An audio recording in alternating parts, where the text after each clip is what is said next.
আসসালামু আলাইকুম। আশা করি তোমরা ভালো আছো। তোমাদের দোয়া আল্লাহর রহমতে আমরাও ভালো আছি। আজকে একটা নিউ ব্লগ শুরু করলাম আপুরা। এই যে দেখো তোমাদের ভাইয়া ফল নিয়ে আসলো।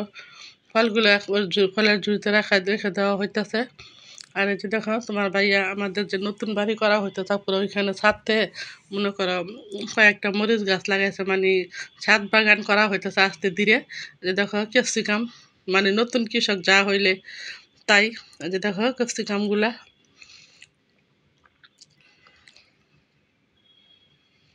ফলগুলা রেখে দেওয়া হইলো ঝুড়ির মধ্যে।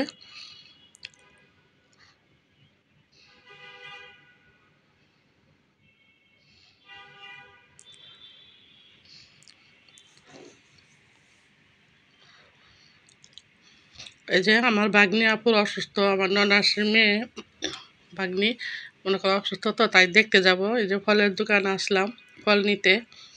আমরা চারজনই যাব, মানে 2 জাল আগেই চলে গেছে, ওইখানে আবার তালিম হইতেছে, ওদিকে গেছে, ওইখান তো ওইভাবে যাবে চলে। আর আমি আরেক জাল এই যে মনে করো ফল নিতে আসলাম। এই যে আপদার বাসায় আইসা পড়লাম, মানে আমার ননাসের বাসায় ফলগুলা রাখা হইলো। এটা পুরো আমার ননাসের বাসা। আর দেখো এই যে সকাল দিকে তোমার ভাইয়া মাছ নিয়ে আসলো। কত বড় একটা তেলাপিয়া, 2.5 কেজি ওজনের বলে তেলাপিয়া। একটা পাঙ্কাশ মাছ নিয়ে আসলো। তোমার ভাইয়াকে বলছি মাছটা তার এনো না, ফ্রিজে যা আছে এগুলো একটু পরিষ্কার করতে হবে, খালি করতে হবে। মনে করো খালি না করলে কি এত মাছ কি খাওয়া যায় বলো? ফ্রিজে মাছ থাকলে পুরো নষ্ট গন্ধ হয়ে যায়।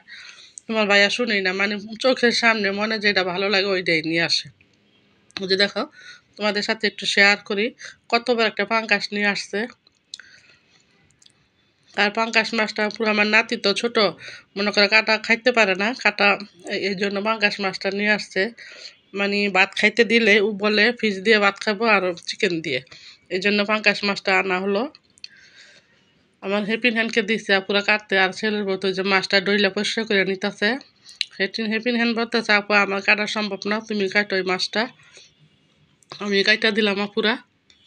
আর এই যে দেখো ছেলে বউ ডলে ডলে দিতেছে মাছগুলা, বলতেছে মা আপনি পিস করেন।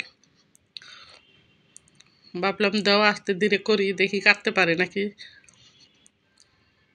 এটা আনছে যেহেতু এভাবে তার রাখা যাবে না, কাটতে তো হবেই। এই যে দেখো কত বড় একটা পাঙ্কাশ। আমার আর আমার নাতির পছন্দ হয়েছে পাঙ্কাশ, কারণ কাটা নাই, কাটা ছাড়া মাছ, এই কারণে।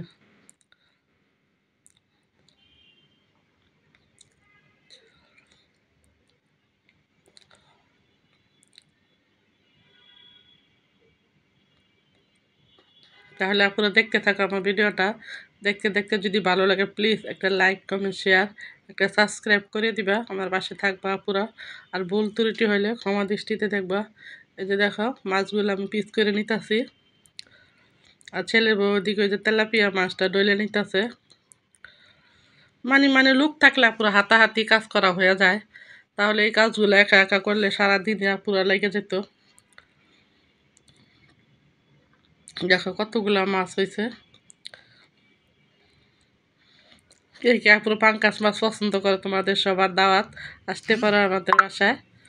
এই যে মনে করো পাঙ্কাশ মাছটা কাটা হয়ে গেল, তেলাপিয়াটাও সুন্দর করে দিয়ে দিল ছেলের বউ। তাহলে আজকের মতো এই পর্যন্তই। আল্লাহ হাফেজ।